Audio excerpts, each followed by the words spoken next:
As your next governor, I'll fight for President Trump's America First agenda, stop illegal immigration dead in its tracks, and protect our conservative values. After doing all that, the enemies of Alabama are going to call me a lot of things. With your help, Governor will be one of them. Alabama Senator Tommy Tuberville recently announcing his run for the governor's office in 2026. The former college football coach is widely considered the frontrunner for the position as he looks to succeed current Republican Governor Kay Ivey, who will be termed out by next year. His candidacy will also create an open Senate seat in the midterm elections. Senator Tuberville has launched his official campaign website, coachforgovernor.com, which outlines the senator's political background and also lays out the issues that he is campaigning on, which includes opposing woke ideology, as well as job creation and border security, among other things. It is our pleasure to welcome Alabama Senator Tommy Tuberville to National Report. We'd also like to welcome in Indiana Governor Mike Braun, who joins him from Washington. Great to have you both here. Senator Tuberville, Governor Braun, there's a particular reason you're appearing here together this morning, but I'll want to ask you why that is. And Senator Tuberville, I'll let you go first.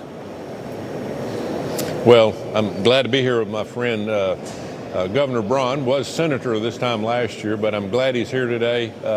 He's speaking to our caucus about several things about the reconciliation bill that should work for the states and give more power back to the states. But it's good to be with my old friend. As you said, you know, I've been here for 5 years now, going for a year and a half left with President Trump. He's got us on the right track, but he's given power back to the states, and I want to go back to Alabama and use that power to help the states be able to handle their own business and not the federal government. It sounds like Governor Braun, you think the senator's the right guy for the job. No doubt about it. When I made that decision back in December of 22 to run for governor, I can tell you, you get so much done. I describe this place sometimes as watching paint dry. Well, being a governor is like being part of a beehive. So you get so much done in a short period of time, and I'm here to fully endorse Senator Tuberville.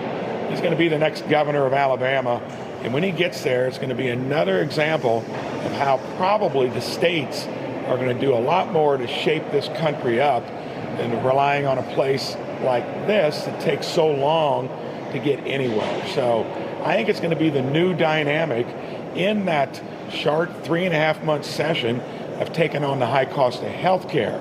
We dealt with things like property taxes, education, things that are really important to our own citizens that never get attended to here. So he's going to like, I think, what lies ahead.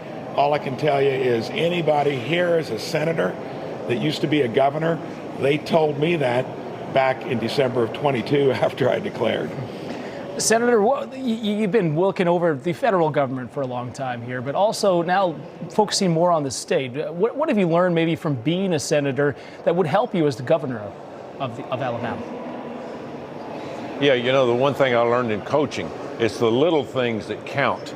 Up here, they talk big things, you know, foreign relations, all the big tax appeals. But if you go back to the state, it's the little things. As Governor Braun said, those things that are the beehive, all the bees flying, you got to take care of the little things that work up to the answers to the big things that are going on. You have to work with the federal government, but you want to try to get it out of your business as much as you possibly can and do it for your people, the 5 million people in Alabama that are a little bit different than the other states. So I'm looking forward to being part of that.